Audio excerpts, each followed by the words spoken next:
ময়মনসিংহে বহুতল ভবনের ছাদ থেকে লাফিয়ে পড়ে এক অজ্ঞাত তরুণীর মৃত্যু হয়েছে। বেশি বললো যে আপনাদের বিল্ডিং থেকে তো ওই এক মহিলা সুইসাইড করছে। আসলে এই মহিলাকে আমরা চিনি না, এই বিল্ডিং এর সে কেউ। শুক্রবার দুপুর 1:14 নগরীর গাঙ্গিনাবার মোড়ের বর্ণালী টাওয়ারে এ ঘটনা ঘটে। সে যাতে আসতে পারে দারোয়ানটা শুনলে, তাই সে যখন চলে গেছে তখন ভিতর দিক দিয়ে তাড়াতাড়ি আইসা মানে লিফটে উপরে উঠে পরে আমাদের তাদের থেকে আর কি। প্রত্যক্ষদর্শী ও সিসিটিভির ফুটেজ দেখে জানা যায় দুপুর 1:14 নীল জামা পরিহিত এক তরুণী ভবনে প্রবেশ করেন। পরে লিফটের মাধ্যমে ভবনের ছাদে চলে যান এবং দুপুর 1:14 ওই তরুণী লাফিয়ে নিচে পড়ে যান। এটা মর্মান্তিক ঘটনা।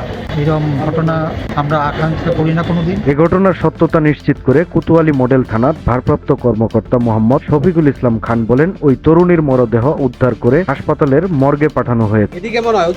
পরিচয় নিশ্চিতের জন্য আমরা সিআইডি এবং অন্যান্য সংস্থার সহযোগিতা নিচ্ছি। প্রাথমিকভাবে দেখা যাচ্ছে নিজে আপনার 12তলার আপনার বিল্ডিংতে লাফ দিয়ে আপনার মারা গেছে। পরবর্তী মৃত্যুর কারণটা আমরা পোস্টমর্টম করার পরে তারপরে গার্জেনের সাথে কি আসল বিষয় ছিল তদন্তের মাধ্যমে প্রয়োজনীয় ব্যবস্থা নেওয়া হবে।